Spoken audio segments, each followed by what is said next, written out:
Les gens lisent. Amen. Les gens cherchent la Bible. Ne dis pas que je veux lire la Bible. Non, les gens veulent lire ta vie comme une Bible. Amen. Amen. Tu es la Bible physique qui peut lire.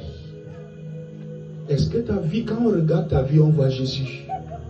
Ne me dis pas que je suis églysien. Tu peux être églysien et tu ne peux être jésusien.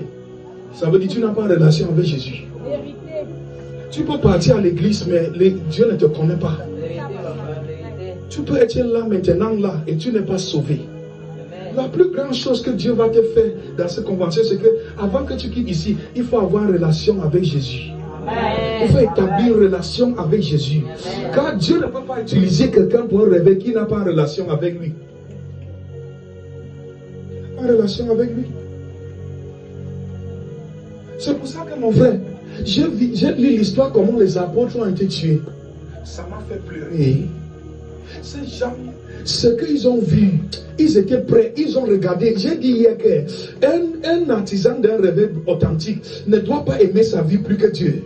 Vérité, papa. Amen. Jésus demande à Pierre en Jean 21, Pierre, est-ce que tu m'aimes plus que ceci? Est-ce que Pierre, est-ce que tu m'aimes plus que le ministère? Est-ce que tu m'aimes plus que le brebis? Est-ce que tu m'aimes plus que la gloire de ce ministère? Tant que ton amour pour Dieu n'est pas au-delà des choses physiques, il y a certaines choses que Dieu va arrêter, ça ne va pas manifester dans ta vie. Ça ne va pas manifester dans ta vie. Tu vois, l'œuvre de Dieu ici. Je suis allé un jour pour aller prier pour une dame, qu'on devait l'opérer le lendemain, homme de Dieu. Je suis allé prier pour elle. Elle a été guérie de sinusie. Et je suis quitté là-bas. Elle avait déjà payé 500 000 pour l'opération. Même l'argent de taxi, elle ne m'a pas donné. J'ai quitté de là-bas, j'ai marché à pied. Voilà ma femme jusqu'à la maison. À un moment, j'ai commencé à pleurer que ça, c'est même quel genre de souffrance comme ça. Ça, c'est même quel genre de souffrance. Je quitte ici, je marche plus de 5 km pour aller prier pour quelqu'un. Et je marche à pied et Dieu m'a dit, je suis en train de vous enseigner que tu dois mourir pour certaines choses. Amen. Tu vois que Dieu t'utilise, il y a des choses qui vont tuer dans ta vie. Amen.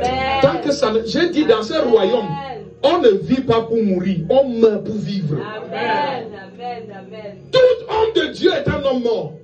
Il se sacrifie sur l'autel. Il est devenu un sacrifice pour sa famille et pour sa génération. Regarde, tant que tu échoues dans ton appel, c'est une génération qui est déjà détruite. Regarde, Jean-Baptiste qui a conduit l'un des rebelles les plus brutaux de son époque. Je vous dis une chose, homme de Dieu. Quand c'est Dieu qui